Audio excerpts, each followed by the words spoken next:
greedy son wanted to sell his widowed mother's home at Christmas, but her late husband's hidden gift changed everything. In the snowy town of Pine Haven, Maine, a mysterious 30-year-old promise is about to change everything this Christmas. Margaret Hartley has kept her late husband's secret safe for decades, quietly helping others while her own family drifted apart. But when her son arrives with plans to sell their historic family home, she must decide. Is it finally time to reveal the truth about Edward's last Christmas gift? Sometimes the greatest treasures are hidden in plain sight, and the most valuable inheritances aren't the ones we can hold in our hands. This heartwarming tale reminds us that the true spirit of Christmas lives not in the presents under the tree, but in the love we share and the choices we make. Join us for a story that will make you believe in Christmas miracles again. Margaret Hartley stood precariously on the stepladder, stretching to place the golden angel atop her Christmas tree. At 68, she wasn't as steady as she used to be. The ornament, the last gift her late husband Edward had given her, glinted in the December sunlight streaming through the living room windows of their century-old wooden house in Pine Haven, Maine. "Mrs. Hartley?" Sarah Miller from next door rushed in through the unlocked front door. "Let me help you with that." The older woman wobbled, and Sarah steadied the ladder just in time. "Thank goodness I was walking by," Sarah said, taking the angel from Margaret's trembling hands. "I've been putting this angel up myself for 30 years, Margaret sighed, slowly descending the ladder. "But maybe you're right. I'm not as young as I used to be." Once safely on the ground, Margaret knelt beside her worn armchair and closed her eyes. "Thank you, Lord, for 30 Christmas seasons since Edward left us. Thank you for the strength to keep our family's traditions alive." The house smelled of cinnamon and pine, just as it had that last Christmas with Edward. Margaret could still see him in his Santa suit, belly stuffed with pillows, sneaking down the stairs to surprise their children. Richard had been 12 then, Sarah 9, and little Michael just 6. They never knew it would be their last Christmas together as a complete family. The phone's sharp ring interrupted her memories. "Mom?" Richard's voice carried that familiar tone of concern mixed with something else. Was it frustration? "The home inspector will be coming by next week, with your recent falls." "I haven't fallen, Richard. I just get a little unsteady sometimes." "That's exactly why we need to discuss some necessary changes. Victoria and I have been talking." Margaret cut him off gently.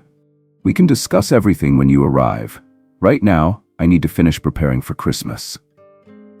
After hanging up, she went to her kitchen where 12 gift baskets lined the counter.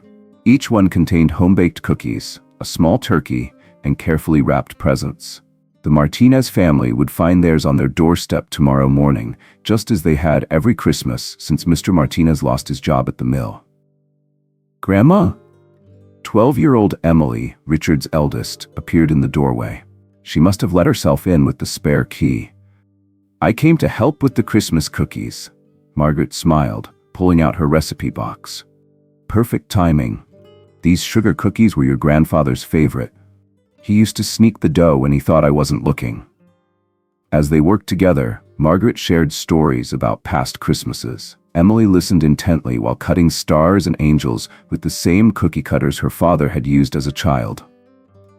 Later that evening, Margaret stopped at Pine Haven Baptist Church. In the quiet sanctuary, she studied Edward's photo in the memorial alcove. He smiled back at her, young and handsome in his Sunday best. "I've kept our traditions alive, Ed," she whispered. "But Richard, he's changed so much. Sometimes I hardly recognize that little boy who used to help you build snowmen and wrap presents." She touched the frame gently. "Give me strength for what's coming. I fear this Christmas will test us all." Outside, snow began to fall on Pine Haven's historic Main Street. Margaret watched the flakes dance in the glow of the church's stained glass windows, remembering how Edward had proposed to her on just such a snowy evening. She pulled her coat tighter and headed home, past the Martinez's small house where children's laughter drifted through the windows. Tomorrow, Richard would arrive with Victoria and the kids. Margaret touched the house key in her pocket, the same key Edward had placed in her hand the day they moved in as newlyweds. This house held 45 years of memories. But something in Richard's voice told her that this Christmas, those memories might not be enough. Richard's SUV pulled into the driveway just as Margaret finished arranging the stockings on the fireplace. Victoria stepped out first, her designer boots crunching in the snow. Behind her, 8-year-old Jack and 6-year-old Sophie tumbled out, racing toward the front porch. "Careful, it's slippery," Victoria called after them. Margaret opened the door and her grandchildren rushed into her arms. "Grandma, did you make cookies?" "They're in the kitchen," Margaret smiled. "But wash your hands first." Richard approached more slowly, surveying the house with a frown. "Mom, that gutter is hanging loose again, and these porch steps are getting worse." "I'll fix them in spring," Margaret said, "just like always." "That's what you said 5 years ago," Richard replied. "Remember what happened then?" Margaret remembered all too well. Richard had brought a realtor to just look at the place. It had taken weeks of arguing before he dropped the idea. Victoria moved through the living room, her practiced eye taking in every detail. She paused at an old photograph, lifting it for a closer look. Her expression softened for a moment. "Is this your grandmother's house?" Margaret asked, noticing Victoria's interest. Victoria quickly set the photo down. "Yes, similar architecture. They don't build houses like this anymore." "Because they're inefficient," Richard cut in. He ran his hand along a window frame. "Single-pane glass, drafty walls. Mom, your heating bills must be astronomical." "I managed just fine." Sarah's car pulled up outside, interrupting the tense moment. She burst through the door, bringing a rush of cold air and energy. "Sorry I'm late. Traffic from the hospital was terrible." She hugged Margaret, then noticed Victoria's designer bag on the antique hall table. "Oh, you're here already." "Sarah," Victoria nodded coolly.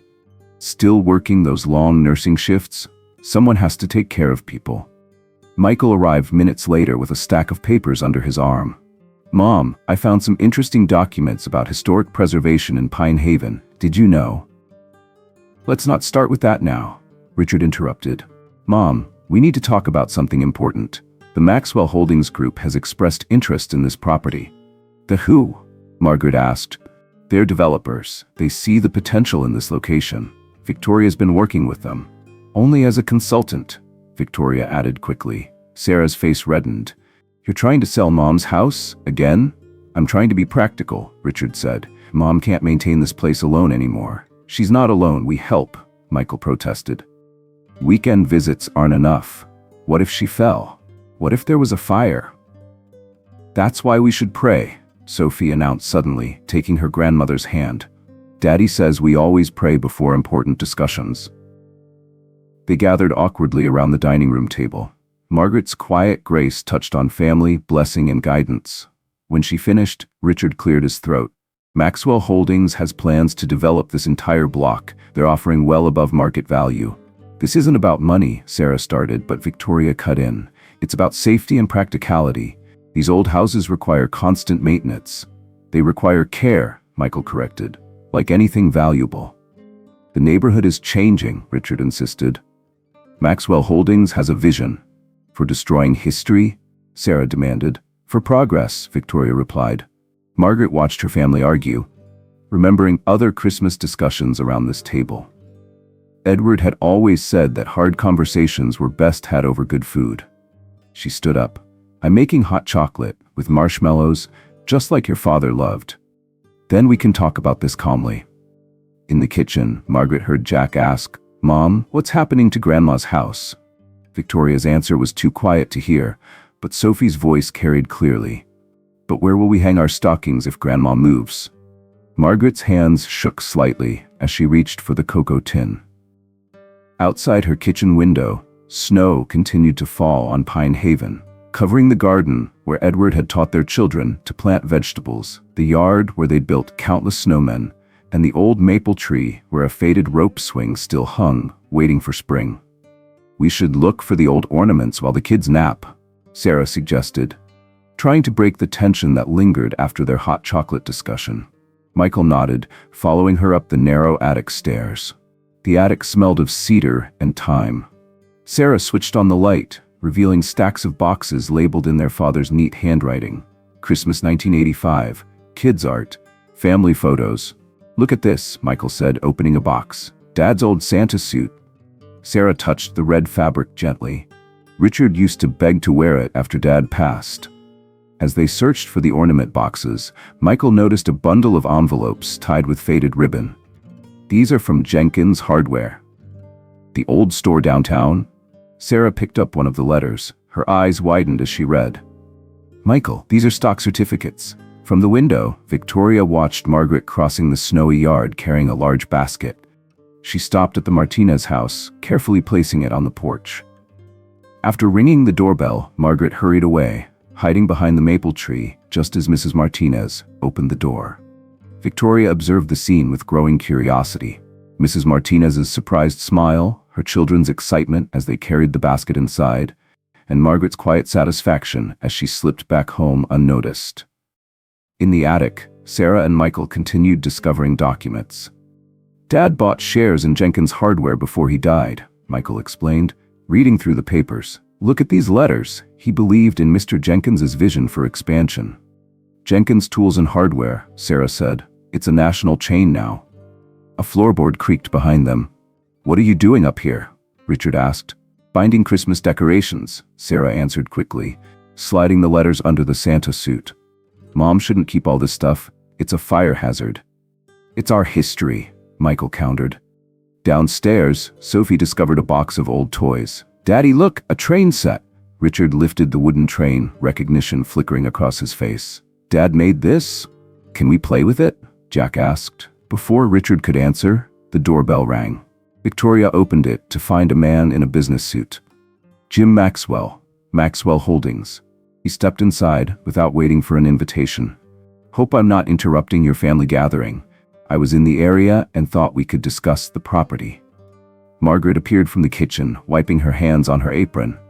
Mr. Maxwell, we're preparing for Christmas. This won't take long, he insisted. I've brought some preliminary paperwork. Sarah and Michael came downstairs, followed by Richard. The atmosphere shifted immediately. Perhaps we should schedule a proper meeting, Victoria suggested, noting Margaret's discomfort.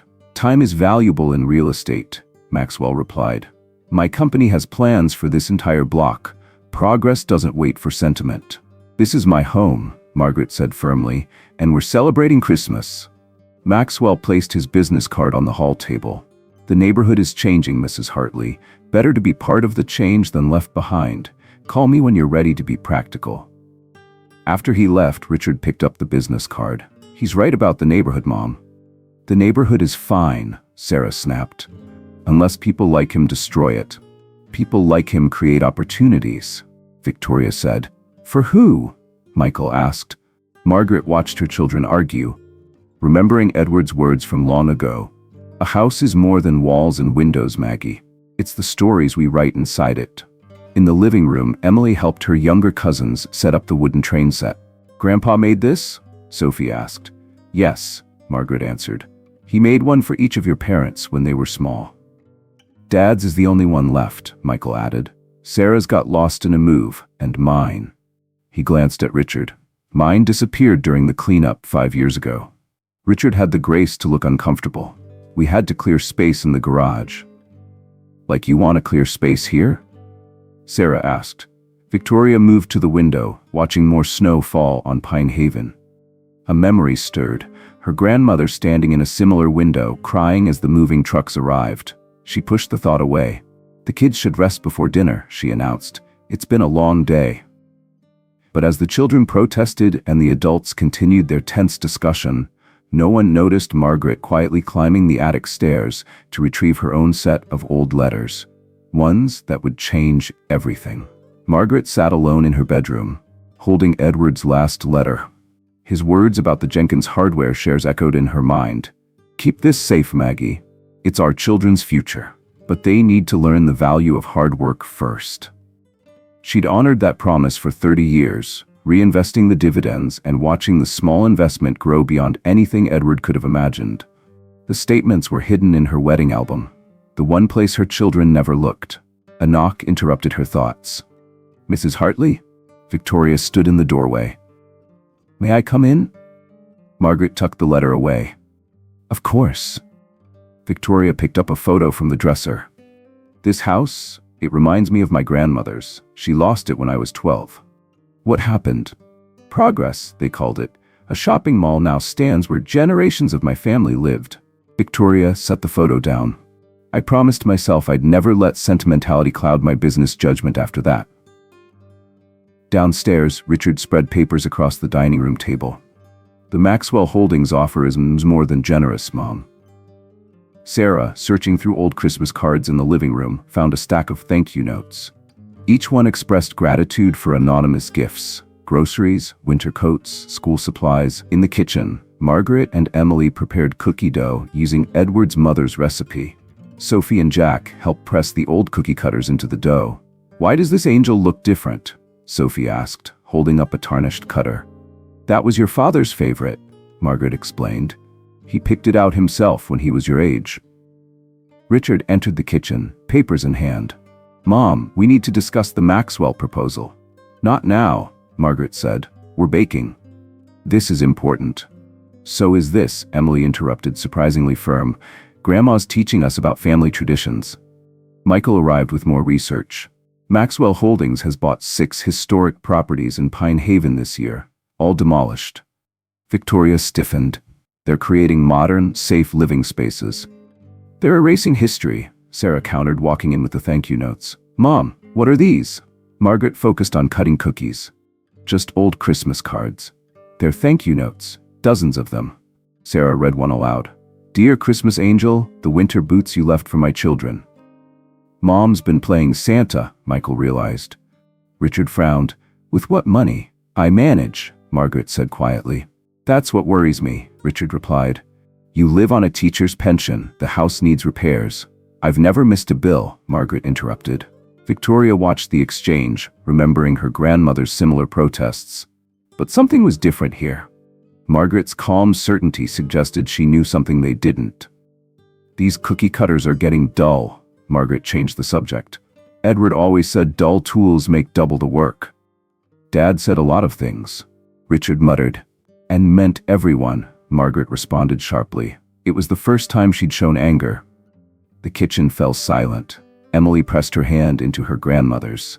"Tell us another story about Grandpa, please." Before Margaret could answer, the doorbell rang again. Michael opened it to find Mr. Martinez.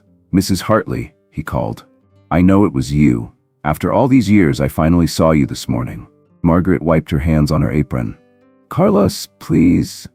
"No more hiding," he insisted. "The community needs to know what you've done for us, especially now, with Maxwell Holdings pressuring everyone to sell." Richard and Victoria exchanged glances. Sarah gathered the thank you notes closer. Michael stood straighter, research papers forgotten. Margaret looked at her family's confused faces, then at her grandchildren's curious eyes. For 30 years, she'd kept Edward's financial wisdom secret. For just as long, she'd quietly helped their neighbors, believing no one knew. Now both secrets teetered on the edge of revelation. But was it time? Edward's voice echoed in her memory. "The right moment isn't always the easy moment, Maggie." She touched the tarnished angel cookie cutter, remembering the Christmas Edward gave it to Richard. Their son had been so proud to have his own special way to help with holiday baking. "Carlos," she said finally, "would you and your family join us for Christmas Eve dinner? There's something everyone needs to hear." After Mr. Martinez left, Richard retreated to the attic. He needed space to think, to plan his presentation of the Maxwell Holdings offer. Instead, he found the wooden sleigh. It sat in a box marked Richard, Christmas 1983. He lifted it carefully, running his fingers over the smooth surface. Each detail came flooding back. Watching his father carve it, learning to sand the edges, the pride when they painted it together. "Your father spent weeks on that," Margaret said from the doorway. "You were so determined to help." "I remember," Richard said softly. "He let me use his tools. Only after you learned to respect them." Margaret sat on an old trunk. "He taught you about craftsmanship before he let you touch a single chisel." The memory hit Richard hard. "Safety first, quality always," he quoted. "Time spent learning is never wasted." Downstairs, Victoria answered another call from Maxwell Holdings. "Yes, Mr. Maxwell. I understand the urgency, but timing is delicate. No, I don't think pushing harder will help." She hung up as Sarah walked past. "Problems with your developer?" He's getting impatient, Victoria admitted. He wants to close before year-end. Of course he does. Tax purposes, right? Sarah's voice dripped with sarcasm. In the living room, Michael researched on his laptop. His face paled as he read. "Sarah," he called, "look at this." The screen showed a news article. "Jenkins Tools and Hardware merger talks heat up." Sarah skimmed the text. "A bigger company wants to buy them out?" "Could change everything for shareholders," Michael said quietly. Margaret appeared in the doorway. "What's wrong?" "Nothing," Sarah said quickly, closing the laptop. Richard came downstairs, still holding the wooden sleigh. Victoria noticed his troubled expression. "What's that?" "Something Dad made." He set it on the mantel. "Mom, about the Maxwell Holdings offer." "I've been thinking," Margaret interrupted. "We should invite them to present their plans properly, tomorrow morning." Everyone stared at her. "You want to hear their offer?" Richard asked. "I want everyone to hear everything," Margaret replied, "including the Martinezes." "Mom, this is a family decision," Richard protested. "This house has been part of Pine Haven for 100 years, Margaret said. "Its future affects more than just our family." Victoria stepped forward. "I'll call Mr. Maxwell." "Not yet." Margaret's voice was firm. "First, we need to bake more cookies. Christmas traditions don't stop for business meetings." As they worked in the kitchen, Victoria watched Margaret through new eyes. The older woman moved with purpose, knew exactly what she was doing. This wasn't someone who needed rescue from her old house. "My grandmother used to bake like this," Victoria said suddenly. "Before we lost the house, she tried to keep traditions going even as the moving trucks arrived." Margaret squeezed her hand. "Sometimes we hold on to things for the wrong reasons, and sometimes we let go of them for the wrong reasons too." The phone rang again.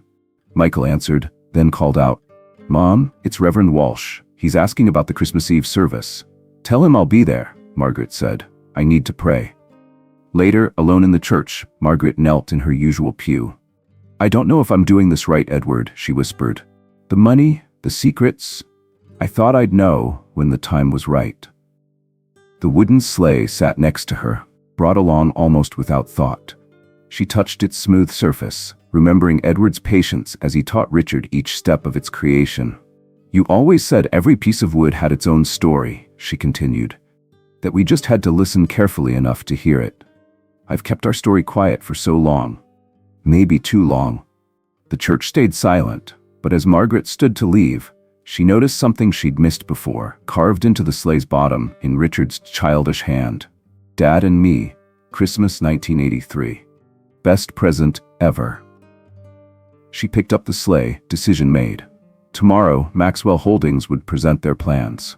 But tonight, she had one more batch of cookies to bake, angel-shaped ones, cut with a tarnished old cutter that had seen 4 decades of Christmases. Sarah and Michael sat at the kitchen table late that night, spreading out the Jenkins Hardware documents they'd found. The stock certificates told an incredible story. "Dad bought these shares for $5,000, Michael whispered. "Do you know what they're worth now?" Sarah calculated on her phone, then gasped. "That can't be right." "Jenkins Tools and Hardware is a Fortune 500 company," Michael confirmed. "But this merger news, if the bigger company buys them out, what happens to the shares? Could go either way. Sometimes mergers increase value, sometimes they wipe out smaller shareholders." Their conversation halted as Richard entered. "What are you two whispering about?" "Just looking at old Christmas cards," Sarah lied, sliding the papers under a placemat. Richard crossed his arms. "You've both fought me on every attempt to help Mom. The repairs this house needs can be managed," Sarah interrupted. "With what money?" Richard demanded. "Her teacher's pension barely covers property taxes." "Maybe Mom has resources you don't know about," Michael suggested. "Like what? Secret gold mines?" Richard scoffed. "This isn't a fairy tale. Maxwell Holdings is offering real solutions." Victoria stood in the doorway, watching. She'd seen Margaret leave another gift basket on a neighbor's porch just minutes ago. "Your mother seems to manage more than we realize." In the living room, Emily helped her grandmother arrange cookies on plates. "Who are all these for, Grandma?" "People who might need some Christmas cheer," Margaret answered. "Like the Martinezes?" Emily asked. "I saw you helping them." Margaret paused. "You've been watching?" "I want to help too." Emily's voice carried the same determination Margaret remembered in Richard as a child. The doorbell interrupted them. Michael opened it to find a courier with an urgent letter. The Jenkins Tools and Hardware logo blazed across the envelope. Sarah intercepted it before Margaret could see. Inside was a notice about the pending merger, requesting shareholder votes. "Mom," she called, "we need to talk."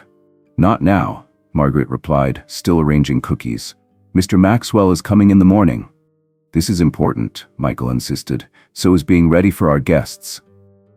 Margaret's tone ended the discussion. Victoria pulled Richard aside. "Something's not adding up. These Christmas donations, the way she handles Maxwell, her calmness about money. Mom's always been stubborn about independence," Richard said.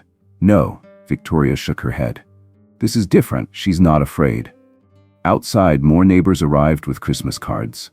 Each one stopped to share a story about Margaret's kindness, anonymous help during hard times, quiet support through family crises. Richard watched through the window. "I had no idea she did all this." "Maybe there's a lot we don't know," Sarah suggested.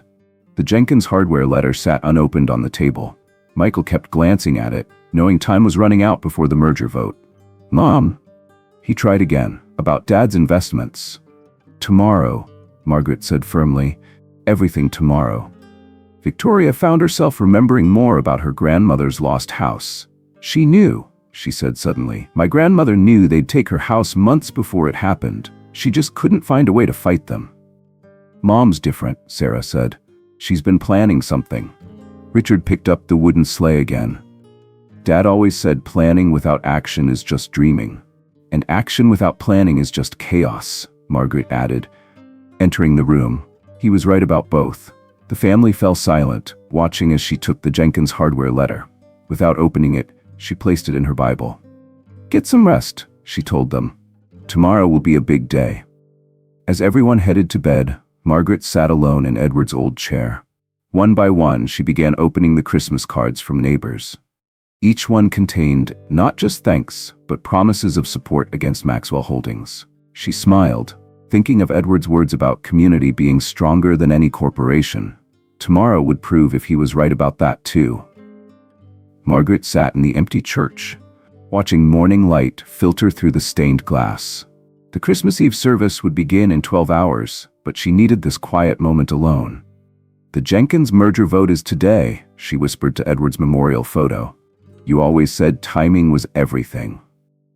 She remembered their last Christmas morning. Edward had seemed distracted, spending hours in his study with papers from Jenkins Hardware. Now she understood. He'd known he was running out of time. The church door opened. Victoria stepped in, hesitating when she saw Margaret. "I'm sorry," she said. "I can come back." "Stay." Margaret patted the pew beside her.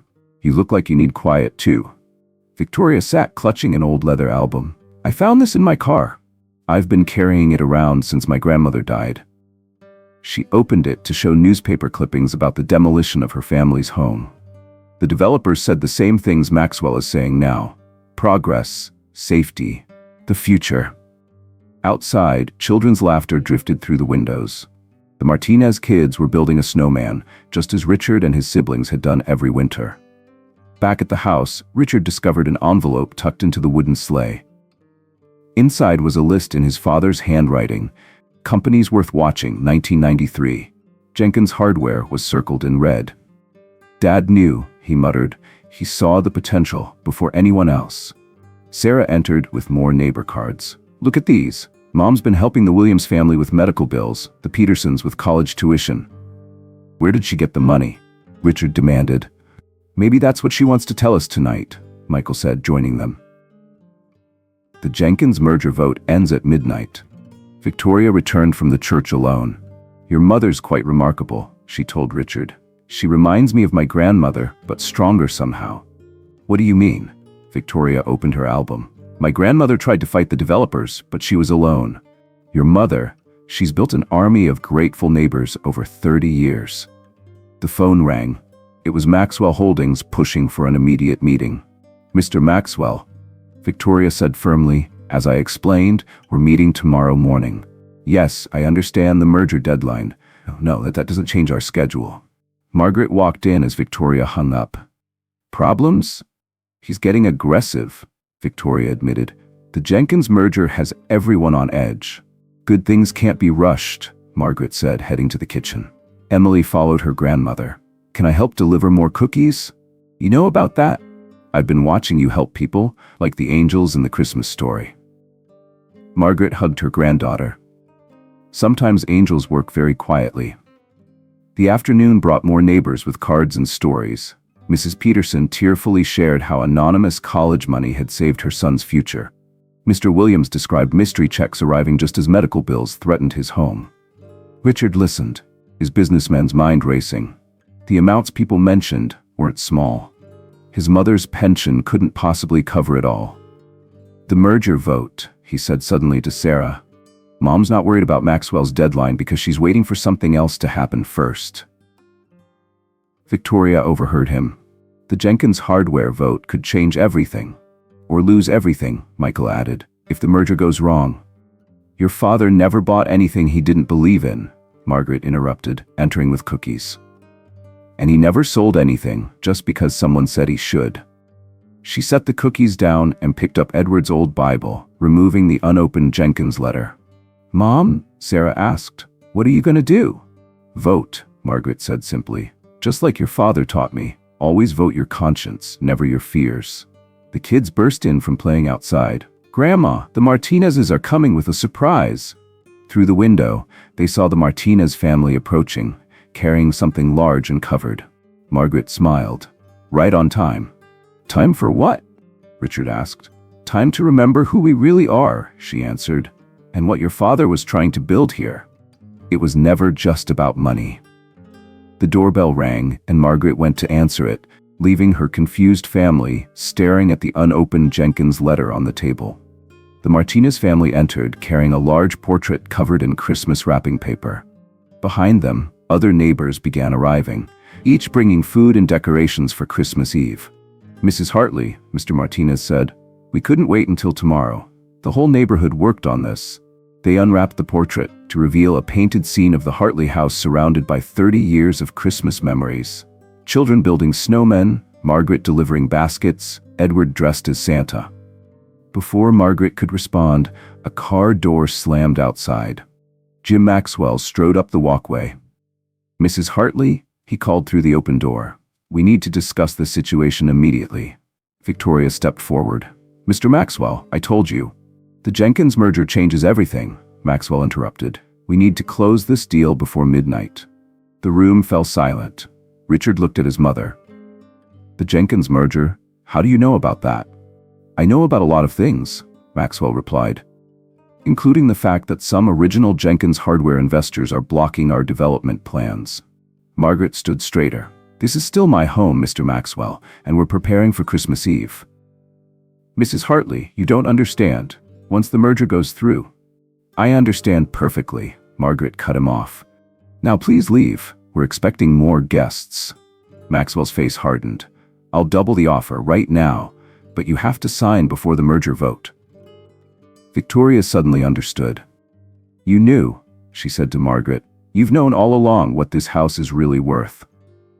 This house, Margaret replied, is worth exactly what Edward and I always said it was worth. A place for family, community, and Christmas memories.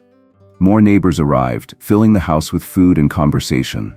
Maxwell looked increasingly uncomfortable. Think about this carefully, he warned. Development is coming to Pine Haven whether you like it or not. Maybe, Margaret smiled, or maybe Pine Haven is stronger than you think. After Maxwell left, Richard confronted his mother. Mom, what's really going on? The Jenkins merger? The mystery donations, all of it? Tonight is for Christmas, Margaret said firmly. Business can wait until morning. Victoria watched the neighbors mingling, sharing stories about the Hartleys. Her grandmother's album sat open on the coffee table, a stark reminder of what happened when community was lost. Richard, she said quietly, I don't think I can help Maxwell Holdings anymore. What? But your commission? Some things are worth more than money. She touched the album. I learned that too late with my grandmother's house. Sarah and Michael exchanged glances. The Jenkins merger vote deadline loomed, but their mother seemed completely at peace. Emily helped arrange cookies on platters. Grandma, tell us the story about the angel cookie cutter again. Later, sweetheart. First, we need to get ready for church. The Christmas Eve service was a Pine Haven tradition. As the family prepared to leave, more neighbors kept arriving. Mom, Richard tried one last time. Maxwell's offer. We'll still be there tomorrow, Margaret finished. But tonight is for celebrating what really matters. The children ran ahead through the snow. Victoria lingered behind with Margaret. Your house reminds me so much of my grandmother's, she said, but you're handling things differently than she did. Margaret touched Victoria's arm. Your grandmother fought alone. I had Edward's foresight and 30 years to build something stronger than any developer's plans. The Jenkins shares are part of it, Margaret nodded. But Edward's real investment wasn't in hardware stores. It was in people. The church bells began to ring, calling Pine Haven to Christmas Eve service. Margaret looked at her house, glowing with lights and life, then at her family and neighbors walking together through the snow. Some things, she said softly, are worth waiting 30 years to protect. The Christmas Eve service filled Pine Haven Baptist Church with candlelight and carols. Margaret sat in their usual pew, surrounded by her family and neighbors. Richard checked his phone constantly until Victoria quietly took it from his hands. Time for prayer, Margaret whispered as Reverend Walsh approached the pulpit. Edward always said Christmas Eve prayers matter most. The Reverend smiled at the crowded church. Tonight, before our usual service, Mrs. Hartley has asked to share something with our community. Richard's head snapped up. Sarah and Michael exchanged surprised looks as their mother walked to the front. Margaret faced the congregation. 30 years ago, my husband Edward made two decisions before he died. First, he invested in Jenkins hardware, believing in Mr. A. Jenkins's dream of building something lasting. Second, he made me promise to use that investment wisely. She paused, looking at her children. The Jenkins shares grew beyond anything we imagined, but Edward's real investment was in this community. Every Christmas, I've used some of that money to help our neighbors, just as he would have wanted. A murmur went through the church. Richard sat frozen, understanding dawning on his face. Tomorrow, Margaret continued, Maxwell Holdings will present their plans for our neighborhood. They think money is all that matters, but Edward taught me that true value isn't in property, it's in people. She opened the Jenkins merger letter. This merger vote ends at midnight. As one of Jenkins Hardware's largest individual shareholders, I've already voted no. Victoria gasped. Richard stood up. Mom, how much? Enough. Margaret cut him off gently. Enough to help our neighbors all these years. Enough to maintain our home. And enough to stop Maxwell Holdings from destroying this community. Sarah wiped tears as Michael squeezed her hand. Their mother had outmaneuvered everyone. But that's not why we're here tonight, Margaret said. We're here because 30 years ago, Edward dressed up as Santa and taught our children that giving matters more than receiving. Every Christmas since then, I've tried to honor that lesson. The Martinez family stood. Mrs. Hartley helped us keep our home, Mr. Martinez declared. More neighbors rose, sharing stories of Margaret's secret help through the years. Victoria opened her grandmother's album, then closed it firmly. I can't help Maxwell Holdings destroy another community, she announced. I resign. Richard walked to the front. Mom, I've been so wrong. I thought I was protecting you, but you were protecting all of us. Your father believed in building things that last, Margaret told him. Not just hardware stores, but communities, people supporting each other through hard times. That's worth more than any developer's offer.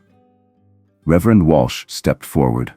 Let us pray together, thanking God for showing us what truly matters this Christmas. As the congregation bowed their heads, Margaret's phone buzzed. The Jenkins merger had been voted down. Emily hugged her grandmother. You're like a Christmas angel, Grandma. No, sweetheart, Margaret smiled. I'm just someone who remembered your grandfather's lessons about what really matters. Richard stood to address the church. I need to say something. I've spent years chasing success, thinking it meant bigger deals and more money. I forgot what Dad tried to teach me with that wooden sleigh, that anything worth building takes time, patience, and love. Victoria joined him. We're withdrawing from the Maxwell Holdings project completely. Some things shouldn't be for sale. The congregation erupted in cheers. As the regular service began, Margaret sat back in her pew, holding Edward's Bible. Inside was his last letter, the one explaining his Jenkins investment. She'd read it so many times she knew it by heart. Maggie, money is just a tool. What matters is how we use it to help others.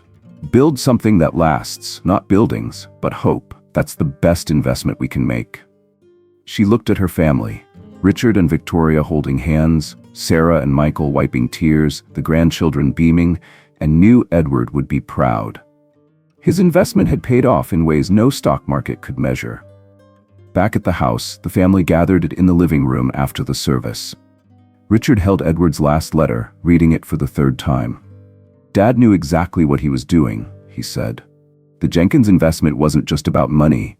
He saw potential in people, Margaret explained. In Mr. Jenkins, in this community, in all of you. Victoria had spent the last hour making calls. Maxwell Holdings is withdrawing all their Pine Haven development plans. The merger defeat changed everything. Tell them about your idea, Sarah encouraged. Victoria straightened. I've been thinking. My real estate experience could be used differently. Instead of pushing people out of historic homes, we could help preserve them. That's just the beginning, Richard added. Mom, I want to understand everything Dad built here. Not just the financial investment, but the community investment. Margaret opened her files, showing 3 decades of careful records. Each Christmas season listed families helped, problems solved, hopes restored. The Jenkins shares provided the means, she explained, but Edward's vision provided the purpose. He believed success meant nothing if it didn't help others succeed too. Michael checked his laptop. The Jenkins stock is actually up after defeating the merger. The market liked the vote of confidence from original investors. Money was never the point, Margaret said, though Edward would be pleased his business judgment proved right again. Emily sat at her grandmother's feet. Tell us more about Grandpa's plans. Margaret pulled out Edward's notebook. He wrote this the week before he died, his Christmas list, he called it. Not gifts to buy, but lives to touch. Richard read the first page. His father's handwriting, still clear after 30 years, listed Pine Haven families facing hardships. Next to each name were possible solutions, resources needed, ways to help anonymously. Dad was creating a system, he realized. A way to keep helping people long after he was gone. The Christmas Angel program, Victoria said. That's what everyone calls your anonymous help. We could make it official. Sarah leaned forward. A foundation. Using Dad's investment approach but following his real mission, helping families stay in their homes, supporting the community. The house could be the headquarters, Michael suggested. A living museum of community spirit. Margaret watched her family planning, remembering Edward's words. Success isn't what you have, it's what you help others achieve. The Martinez family arrived with more neighbors, carrying Christmas dishes and decorations. The house filled with the community Edward had believed in. Victoria found Richard in Edward's study. You're nothing like Maxwell Holdings, she said. You just forgot for a while. Dad tried to teach me. Richard touched the wooden sleigh. Every project needs the right tools, the right skills, and the right heart. Your mother kept his lessons alive, Victoria said. Now we can help spread them. In the kitchen, Emily helped Margaret prepare more cookies. Is this why you never sold the house, Grandma? Because it's not just a house? Your grandfather called it our command center for Christmas spirit, Margaret smiled. A place where hope could live all year round. The phone rang. Maxwell Holdings making one last attempt. Margaret let it go to voicemail. Some calls don't need answering, she told her family. Your father taught me that too. Richard gathered everyone in the living room. I have an announcement. I'm leaving corporate finance. The Jenkins investment provides more than enough to fund our new foundation. It's time to build something that really matters. Victoria squeezed his hand. We'll do it together. Help families like my grandmother's find ways to preserve their homes and communities. As midnight approached, Margaret watched her family and neighbors celebrating. Edward's Christmas list had grown into something far bigger than one man's vision. It had become a community's mission. The best gifts, she said softly, are the ones that keep giving long after Christmas ends. Outside, snow fell on Pine Haven's historic homes, now safe from developers. Inside the Hartley house, a new chapter was beginning, one that would make Edward prouder than any business success. Christmas morning dawned bright on Pine Haven. Margaret woke early to find Richard already in Edward's study, papers spread across the desk. "I couldn't sleep," he explained. "Been working on the foundation plan since 4. "Your father did his best thinking early too," Margaret said, setting down coffee. Victoria arrived with breakfast and her laptop. "I've drafted the initial paperwork for the Edward Hartley Community Foundation.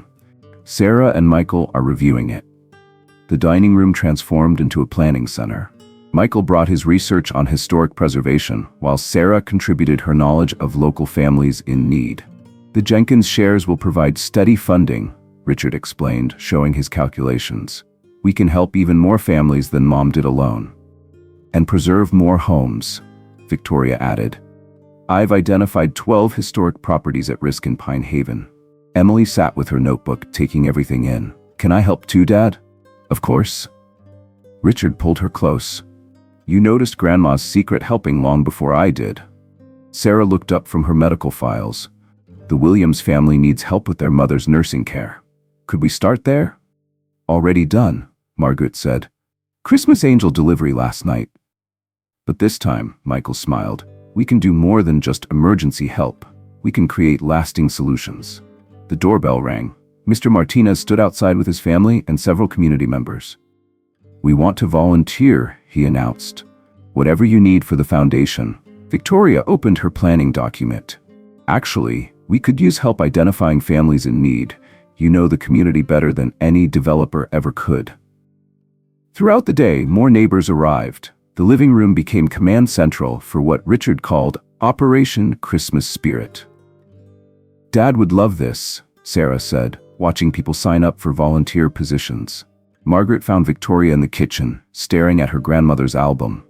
"I called my parents," Victoria said. "Told them what we're doing here. They want to start something similar in their community." "Edward would say that's how good ideas grow," Margaret replied. "One family, one community at a time." Richard's corporate resignation email sat ready to send. He looked at his mother. "Are you sure about using the house as headquarters? We're better to continue what your father started?" Margaret touched the wooden sleigh on the mantel. "This has always been more than just our home." The first official foundation meeting started at noon. The Martinez family became the pilot case for their comprehensive community support program. "Not just helping with bills," Richard explained, "but creating opportunities, job training, education support, home maintenance." "The Christmas Angel program goes year-round," Sarah added. Michael printed the mission statement, "Building lasting communities through sustainable support, preserving both homes and hope." "Simple enough for Dad," Richard noted. "Complex enough to matter." Victoria's phone buzzed with messages from other real estate agents wanting to help. "People are choosing sides," she said. "Maxwell Holdings isn't popular after trying to force everyone out." By evening, the foundation had its first 20 volunteers, 5 priority cases, and a clear action plan. The Jenkins shares would provide stable funding, while community involvement would provide direction. "One question," Emily asked. "What happens to the angel cookie cutter?" Margaret smiled. "It becomes our logo, a symbol of how small gifts can create big changes." Richard looked around the room, at his family working together, at neighbors helping neighbors, at his daughter learning the lessons he'd almost forgotten. "I finally understand, Mom. This is what Dad meant about building things that last." Sarah hung a sign on the study door, "Edward Hartley Community Foundation, where Christmas spirit lives all year." Victoria added her grandmother's album to the foundation's first historical display, "So we remember why this matters." The house filled with purpose. Just as Edward had envisioned 30 years ago, his Christmas list had grown into something that would touch generations. "Tomorrow," Richard announced, "we start helping families for real, not just at Christmas, but every day." Margaret watched her family planning the future, knowing Edward would be proud. His legacy wasn't just in Jenkins shares or secret gifts, it was in the hearts of people choosing to help others. Outside, Pine Haven settled into Christmas night, its historic homes safe, its community stronger than ever. Inside the Hartley house, hope had found a permanent home. 1 year later, Margaret stood in her living room, watching snow fall on Pine Haven. The Edward Hartley Community Foundation sign gleamed beside her front door, and the old house buzzed with activity. "Grandma," Emily called from the kitchen. The new cookie cutters arrived, all shaped like the original angel. The foundation had turned the angel cookie cutter into its symbol, creating hundreds of replicas for their Christmas outreach program. Each family they helped received one, continuing Edward's tradition of mixing practical aid with hope. Richard entered from the study, now the foundation's main office. "Just finished our year-end report. We've helped 68 families stay in their homes and provided medical assistance to 32 more," Sarah added, checking her files. Victoria arrived with architectural plans. "The Williams house restoration is complete. They move back in tomorrow." The past year had transformed everything. Richard had found his true calling running the foundation, while Victoria's real estate knowledge helped preserve historic homes throughout Pine Haven. Sarah coordinated medical assistance programs, and Michael developed educational support initiatives. Mrs. Martinez, now the foundation's community outreach director, organized volunteers in the dining room. Christmas basket assembly starts in 10 minutes. Margaret watched her grandson Jack helping sort donations. "Just like your dad used to," she told him. He and Grandpa Edward made quite a team. The wooden sleigh sat in a place of honor, surrounded by photos showing 30 years of community service. Below it, Edward's Christmas list had grown into thick binders of families helped and lives changed. "Maxwell Holdings tried to buy the Peterson property again," Victoria reported. "The community trust we established blocked it immediately." "Some things aren't for sale," Richard said, echoing his father's words. "The foundation makes sure of that now." Emily led tours of the house's museum room, formerly the attic. "This is where it all started," she told visitors, "with one angel cookie cutter and lots of love." Margaret found quiet moments harder to come by now that her home served as the foundation's headquarters. But watching her family continue Edward's work made every busy moment worthwhile. "The Jenkins shares did even better this year," Michael reported. "The foundation's funding is secure." "Money was never the real investment," Margaret reminded them. "Community was." Sarah organized the medical clinic schedule. Free checkups start January 3rd, the hospital's providing staff. "Dad would love seeing his study used like this," Richard said, watching volunteers coordinate aid programs where Edward once planned secret Christmas help. Victoria hung her grandmother's album in the museum. "From one lost home to hundreds saved," she said, "full circle." As Christmas Eve approached, Margaret prepared to hang the original angel ornament. Richard stepped forward. "Let me help, Mom. It's time I started paying attention to the important things." Together, they placed the angel atop the tree. Below, dozens of volunteers wrapped presents and packed food baskets. Emily presented her project, a book documenting the foundation's first year. "So everyone remembers how it started," she explained. The doorbell rang constantly as neighbors arrived with donations and offers to help. Pine Haven had become exactly what Edward envisioned, a community that took care of its own. "Your father once told me that true wealth isn't what you have," Margaret said to her children. "It's what you share." The Christmas Eve service that year filled 3 churches. Afterward, the Hartley house hosted hundreds of people, all connected through 30 years of quiet kindness that had grown into a movement. Margaret sat in Edward's chair, watching her family continue his legacy. Richard and Victoria coordinated aid programs. Sarah and Michael organized community support. The grandchildren learned about serving others. And through it all, Edward's spirit of Christmas lived on. "We did it, Ed," she whispered. "We built something that will last forever." Outside, snow fell on Pine Haven's historic homes, each one safe and filled with hope. Inside the Hartley house, the angel cookie cutter's legacy had become permanent, a reminder that the greatest gifts aren't things at all, but the love we share and the help we give. If you enjoyed this heartwarming Christmas story about family, love, and the power of giving, please hit that like button and share your thoughts in the comments below. What would you have done with Edward's investment? How do you keep the Christmas spirit alive in your community? Subscribe to our channel for more touching stories that remind us what truly matters in life. Remember, as Edward Hartley taught us, True wealth isn't measured by what we keep, but by the lives we touch along the way.